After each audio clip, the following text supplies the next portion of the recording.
من نمیدونم فینال مسابقات جام جهانی رو همه مشاهده کردی یا نکردی. دیشب ازشون سوال کردم، جرئت نمی‌کردن، فکر می‌کردن که من میگم فوتبال نگاه کردن حرامه. بعد جرأت پیدا کردن گفتن نگاه کردیم.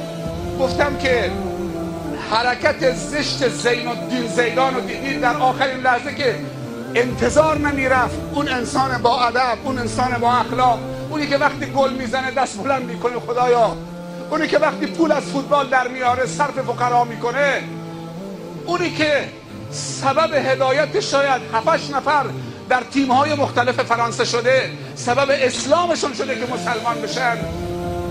خب این انسان با تواضعیه. چطوری این حرکت زشت رو انجام داد؟ برای همه ما مسئله غامض و گنگی بود تا اینکه بالاخره همه تعجب کردن کسی که میرفت بهترین بازی کنه با ادب و با اخلاق و با تکنیک و خوش تکنیک جهان معرفی بشه و اسمش زین الدین، زینت دین. ما داریم شین و داریم زین. زین یعنی زیبایی و زینت. چقدر خوبه که ورزشکار حرفه‌ای زین الدین اسمش باشه که دنیا روش حساب باز میکنه و همه کافر و مسلمان دوست داره که هنرنمایی ورزشیشو ببینه.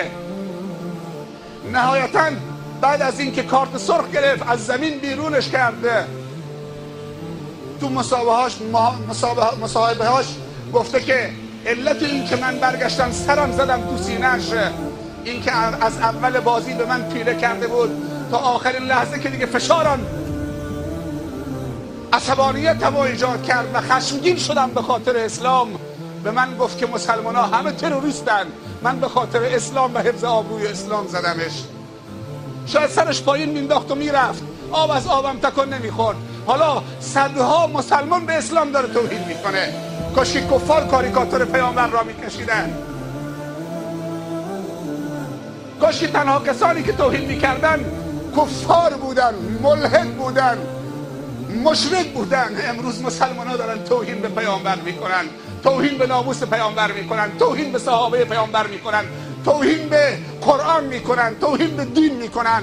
بعضی موقع در صف نماز میبینید که جوانی وقتی به رکوع میره کنار برادرای مسلمانش ایستاده، یک دفعه پاکت ونستون میفته تو سجدگاهش، شرمندی میشه.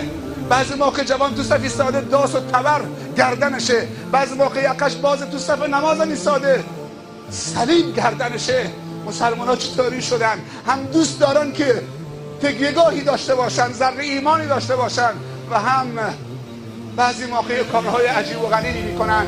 خیلی ها شاید از روی نادانی باشد، اما خیلی ها مروج مواد مخدر در میان مسلمان ها و معتاد کردن مسلمان ها و عیاش کردن و شرابخوار کردن و بی حجاب و بی ناموس کردنشون هستن. اسمهای اسلامی دارن چون میخوان جیبشون پر بکنن. حالا رو حساب معتاد شدن یک مسلمان باشه، رو حساب بی ناموس شدن یک مسلمان باشه. امروز اگر ممالک اسلامی را سفر کنید و اطلاع پیدا بکنید چقدر مسلمان ها توهین به رسول الله میکنن. وقتی یک زن مسلمان منتسب به دین خدا میاد در مجلس عروسیه که نامحرم وجود داره اونجا، جلو مردا با لباس نازک در مراسم عروسی میرقصه و دستمال بازی میکنه و عبایی نداره، باور بکنید از اون کاریکاتور بزرگتر توهینش به پیامبر صلی الله علیه و سلم.